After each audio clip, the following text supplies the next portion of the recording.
Welcome to my channel. पिछले वाले video में हमने देखा था स्ट्रक्चर ऑफ एंटीबॉडीज और उसको हम डायग्रामेटिकली समझे थे, और आज वाले वीडियो में हम थियोरेटिकली समझेंगे। तो चलिए शुरू करते हैं। आज वाले वीडियो में जाने से पहले हम थोड़ा रिवाइज कर लेते हैं कि पिछले वाले वीडियो में हम क्या किए थे। देखिए, एक एंटीबॉडी में क्या होता है, दो हेवी चेन होता है, ठीक है, दो लाइट चेन होता है, ठीक है। देखिए, हेवी चेन और लाइट चेन में दो पार्ट होगा, एक होगा कांस्टेंट पार्ट होगा, कांस्टेंट रीजन होगा, और एक वेरिएबल रीजन होगा, ठीक है। देखिए, कांस्टेंट रीजन क्या होगा, कांस्टेंट रीजन वो होगा जिसमें number of amino acid fixed हो, ठीक है, number of amino acid fixed है और फिर सीक्वेंस ऑफ एमाइनो एसिड भी फिक्स्ड है। कांस्टेंट रीजन वो होगा, ठीक है। तो कांस्टेंट रीजन कौन सा है, देखिए मैं रेड मार्कर से समझा देता हूँ। ये देखिए, ये वाला कांस्टेंट रीजन है, ये कांस्टेंट कांस्टेंट कांस्टेंट, ये भी कांस्टेंट, ये भी कांस्टेंट, तो ये सारा कांस्टेंट रीजन है, ठीक है। अभी आ जाते हैं वेरिएबल रीजन में। वेरिएबल रीजन में देखिए, ब्लू से समझा रहा हूँ वेरिएबल रीजन। देखिए, ये वाला वेरिएबल, ये वाला वेरिएबल, ये वाला वेरिएबल, ये वाला वेरिएबल। तो कांस्टेंट रीजन में मैंने क्या बोला था कि number of amino acid constant होगा, तो वेरिएबल रीजन में क्या होगा, number of amino acid change होगा, ठीक है। और फिर कांस्टेंट रीजन में मैंने क्या बोला था कि sequence of amino acid same रहेगा, और फिर वेरिएबल रीजन में क्या होगा कि sequence of amino acid change होगा, ठीक है। सो यहाँ पर एक तो नंबर भी चेंज हो रहा है और फिर सीक्वेंस ऑफ एमाइनो एसिड भी चेंज हो रहा है। और देखिए, ये क्या होता है, डाइसल्फाइड बॉन्ड्स, ठीक है।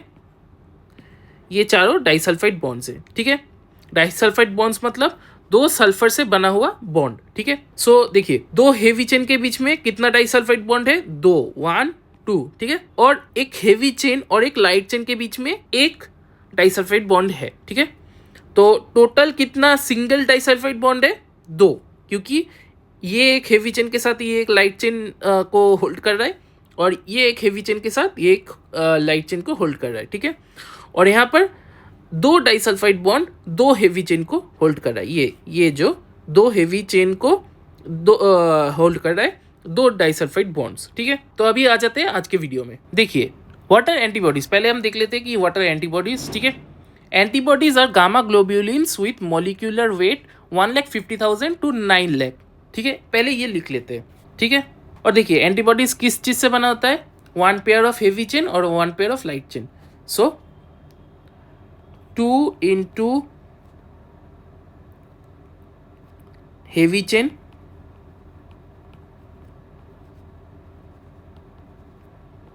ठीक है, और क्या होगा, 2 into लाइट चेन,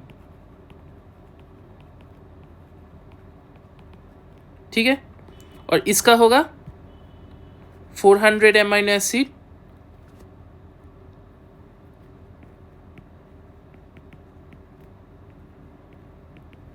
ठीक है। और ये होगा 200 amino acid,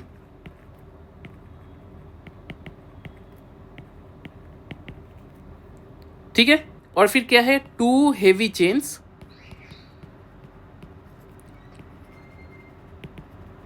are held bye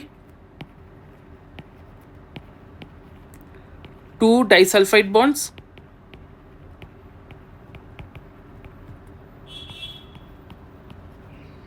ठीक है। एंड ये देखिए, यहाँ पर दो हेवी चेन को क्या हो रहा है, दो डाइसल्फाइड बॉन्ड ने होल्ड करके रखा है, ठीक है। यही मैं लिख रहा हूँ, ठीक है। 1 heavy chain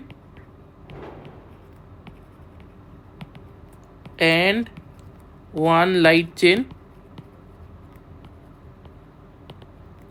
are held bye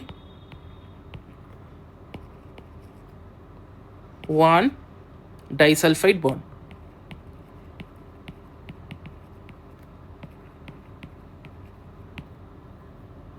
ठीक है। और ये क्या होगा, इंटू 2, मतलब 2 होगा, ठीक है। मतलब देखिए, ये क्या होगा, ये 1 होगा और ये 2 होगा, तो क्या होगा, 2 डाइसल्फाइड बॉन्ड एक हेवी चेन और एक लाइट चेन को होल्ड कर रहा है, तो मैंने वही लिखा, ठीक है। तो अभी देखिए, ये जो डाइसल्फाइड बॉन्ड है जो एक हेवी चेन को एक लाइट चेन के साथ बाइंड कर रहा है, इसका दो फंक्शन है, एक तो होल्ड कर रहा है, ठीक है, दूसरा क्या है कि पैरेलली होल्ड कर रहा है। तो क्या हो रहा है कि देखिए,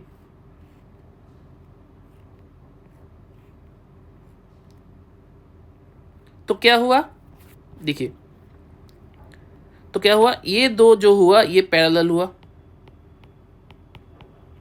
ठीक है, और ये दो जो हुआ ये हुआ पैरेलल, ठीक है, और इन दोनों के बीच में एक बॉन्ड होगा, इन दोनों के बीच में एक बॉन्ड होगा, ये दोनों के बीच में दो बॉन्ड होगा, ठीक है। देखिए ये वाला पोर्शन को हम आर्म बोलेंगे, ठीक है, ARM, आर्म, ठीक है, ये वाला पोर्शन भी आर्म होगा। सो दो आर्म रीजन हो गया, 2 आर्म्स रीजन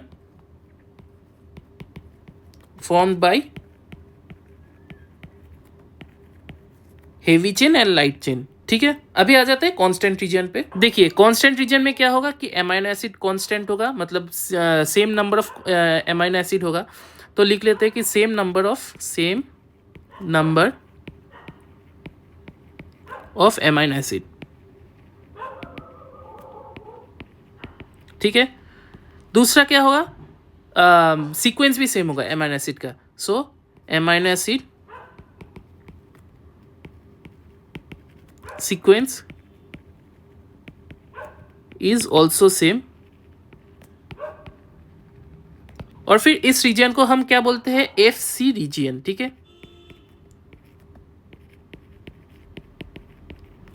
और ये नाम कहां से आया, फ्रैगमेंट क्रिस्टलाइजेबल रीजन। सो FC का फुल फॉर्म क्या है, फ्रैगमेंट क्रिस्टलाइजेबल।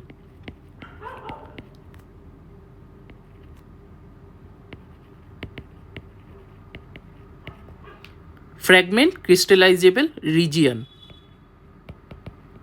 ठीक है।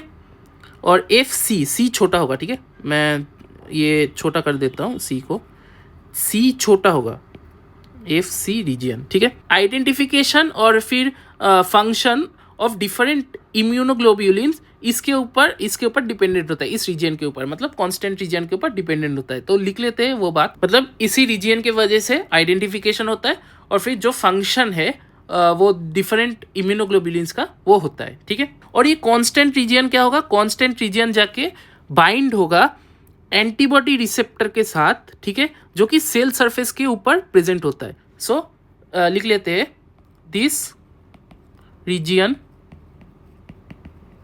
Binds to the antibody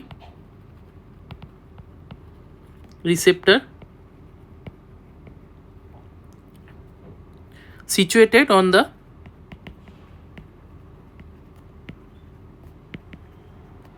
cell membrane, on the surface of the cell membrane.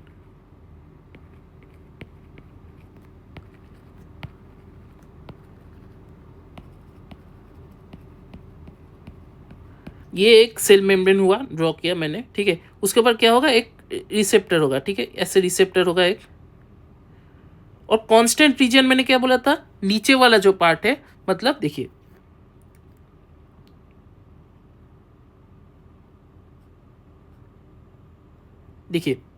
ये वाला पार्ट मैंने क्या बोला था, कांस्टेंट होगा, ठीक है, नीचे वाला पार्ट कांस्टेंट है। सो ये जाके यहाँ पर आके बाइंड होगा, ठीक है, बाइंड होके वो अपना फंक्शन करेगा। कि ये रीजन क्या है, कांस्टेंट रीजन, ये भी कांस्टेंट रीजन है, बट यहाँ पर जो कांस्टेंट रीजन का बात चल रहा है वो सिर्फ ये वाला है, ठीक है।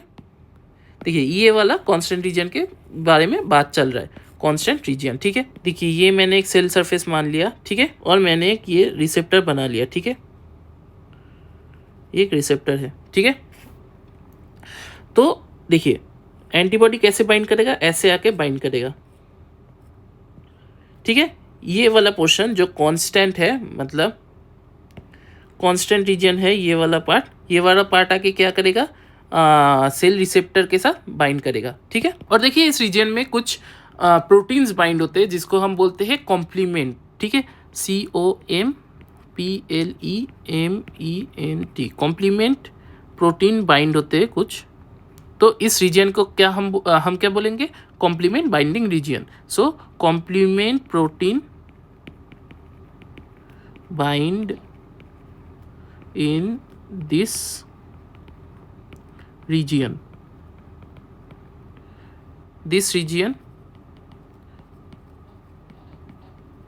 is also known as complement binding region। ठीक है, सो ये हो गया कांस्टेंट रीजन। तो अब आ जाते हैं वेरिएबल रीजन में। देखिए, variable region is smaller compare to constant region. ठीक है,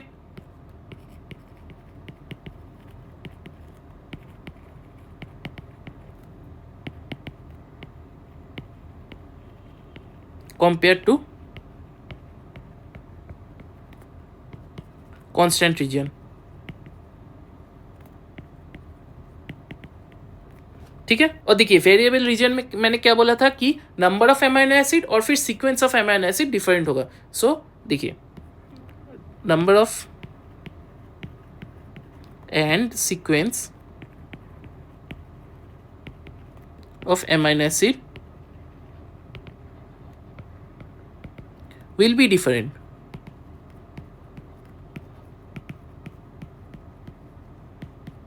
तो इसीलिए इसको हम वेरिएबल रीजन बोलते हैं। ठीक है, सो दिस इज वाई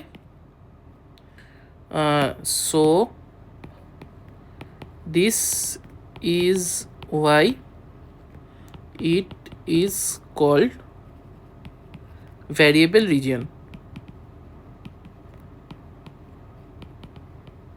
अभी देखिए इसका फंक्शन क्या है। फंक्शन क्या है कि एंटीजन को बाइंड कराते हैं अपने साथ। ठीक है, so it recognises antigen and bind to itself. तो यही इसका फंक्शन है। ठीक है, और इसीलिए इसका एक और नाम है ऑल्सो कॉल्ड एंटीजन बाइंडिंग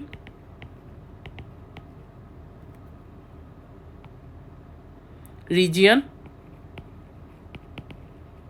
या फिर क्या बोलते हैं, एक और नाम है Fab, FAB, Fab, fragment antigen binding reason.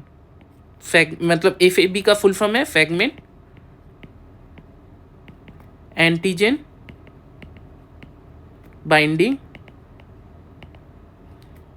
Region. तो देखिए ये जो पोर्शन है, ये और ये, ठीक है, ये वेरिएबल रीजन है। तो इसमें क्या होगा कि एंटीजन बाइंड होगा। ठीक है, देखिए डायग्राम से समझ लेते हैं। देखिए ये वाला जो पोर्शन है, ये वाला पोर्शन क्या होगा, वेरिएबल रीजन होगा, है ना। तो देखिए, तो यहां पर आगे क्या होगा, बाइंड, एंटीजन बाइंड होगा। ठीक है, तो ये हो गया एंटीजन। और यहां पर क्या होगा, ये वाला पोर्शन क्या है, कांस्टेंट रीजन है। ठीक है, सो यहां पर क्या होगा, देखिए ये जो होगा ये है सरफेस रिसेप्टर, क्योंकि सेल सरफेस पे जो होता है, देखिए ये सरफेस रिसेप्टर क्या कहाँ पर प्रेजेंट है, सेल मेम्ब्रेन के ऊपर। देखिए ये है सेल मेम्ब्रेन,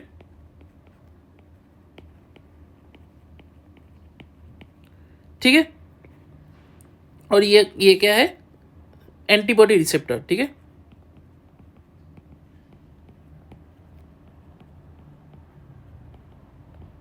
मतलब सरफेस रिसेप्टर। ठीक है, ये है एंटीबॉडी रिसेप्टर।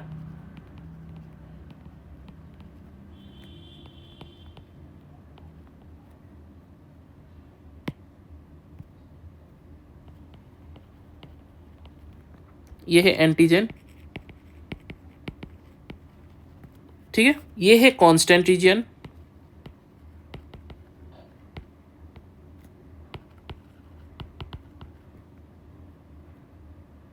और ये है वेरिएबल रीजन।